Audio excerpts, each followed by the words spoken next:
Welcome back, everybody, to Let's Go Racing. Well, we love talking to our Parks racing trainers, and they all have so many great stories, how they got here, you know, how they make their living as a horse trainer, but some of them have pretty exciting stuff. Indeed. Look, Randy Allen's got a great origin story. He's been here at Parks for years. Everybody knows him, but it's not often you hear a story about somebody and its life and death. Here's Randy Allen.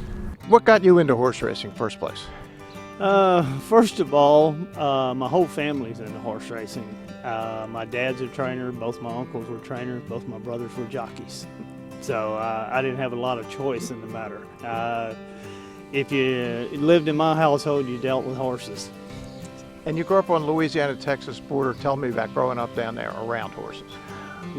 Down there, back in 40-something years ago, horse racing was the #1 thing there was in America.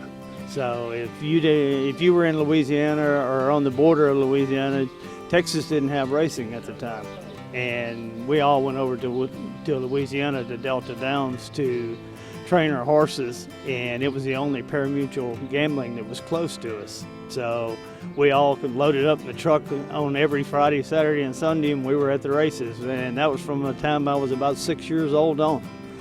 When did you become a trainer? About 40 years ago. It's been quite a while. It's been a long journey. I've been to all over the country. And your first racetrack was? Louisiana Downs in Shreveport, Louisiana. How did you work your way up to Parks? Because you've been here for quite a while as well. Well, I was at Louisiana Downs doing that circuit, and then I started doing the Oaklawn circuit. And then I said, well, you know, let's venture out. And everybody says, oh, don't go up there. You're a Southern boy. You're not going to make it up there. Well, I've been up here for 34 years, so I think it was a good choice for me. I left from Chicago and came over to here when Jim Beam was racing secretary here. That is an old name in the books. So, you know, like I said, I wanted to have a kid, and I didn't want to have to move every 6 months. And if you didn't want to do that, you had to get out of the circuit I was in, so I came up here. Now, you had a great owner up here for years, Nick Saponara. I know you and I have talked about Nick before, but what was he like to train for? Nick was not only my owner, he was probably one of my best friends. Top-notch guy, couldn't beat him on any kind of record. Loved him like a father. And to not have him now, we lost Nick, I think it's December of 2020 now, so it's been almost 3 years. What's it been like without him, having him around and having his horses, obviously? I miss him every day, really do. I catch myself usually about once a week saying, thank you, Nick, for something. I had a heart attack. I should have been dead. Should have been dead 3 different times. Went to the doctor. Somebody was looking out for me. I got to think it was either my dad or Nick or one of those guys. Somebody's pulling strings for me. So I heard about your heart attack. When was it, and how did you recover? On June the 12th this year, I went to the doctor, and they found a little blip on my EKG, and they told me they wasn't really worried about it. I was going to do a stress test the next week.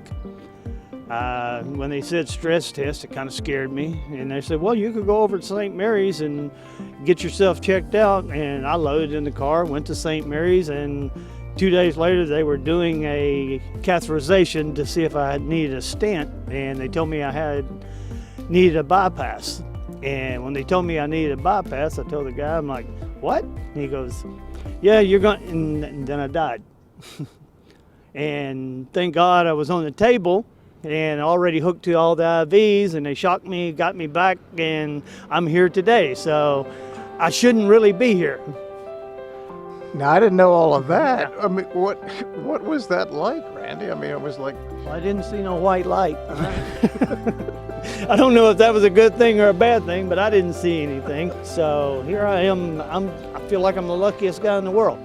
Well, there must be a great horse in your future if that's the case, right? It has to be. Apparently, they're keeping me around here for something. I still hadn't quite figured that out, but I'm looking for the reason.